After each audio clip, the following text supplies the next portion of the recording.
ఈ కాలు వాపుల గురించి భయపడాల్సిన అవసరమే లేదు. కాకపోతే వాళ్ళకి కాలు వాపుల వల్ల కొద్దిగా బరువుగా అనిపిస్తూ ఉంటుంది కాళ్ళు. ప్లస్ ఈ గ్రాడ్యువల్ ప్రెగ్నెన్సీలో ఎట్లా ఉంటుంది, డే గడిచే కొద్దీ కాలు వాపులు పెరుగుతూ ఉంటాయి.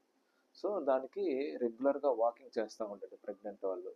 కూర్చున్నప్పుడు కాళ్ళు ఎక్సర్సైజ్, కాళ్ళు జాపడం కానీ, ఎక్స్టెన్షన్, పాదాలు ఎక్స్టెండ్ చేయడం కానీ చేసుకుంటూ ఉండండి. రొటేట్ కాల్ మూమెంట్స్, రొటేట్ కూర్చున్న కాళ్ళు గుమ్మనికి వేలాడదీయకుండా కాళ్ళు ఊపుతూ ఉన్నట్టు, రౌండ్గా తిప్పుతున్నట్టు చేసుకుంటూ ఉండండి.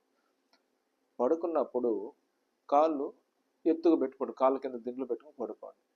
ఇంకోటి, ఎడమ చేతి వైపు కానీ కుడి చేతి వైపు తిరిగి పడుకోవడం వల్ల కాలు వాపులు కూడా తగ్గే అవకాశాలు ఉంటాయి.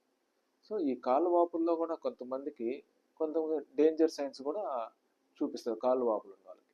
ఎప్పుడన్నా కానీ కాలు వాపులు ప్రెగ్నెన్సీలో గ్రాడ్యువల్గా ఇంక్రీజ్ అవుతా పెరుగుతూ ఉంటాయి. ఎప్పుడన్నా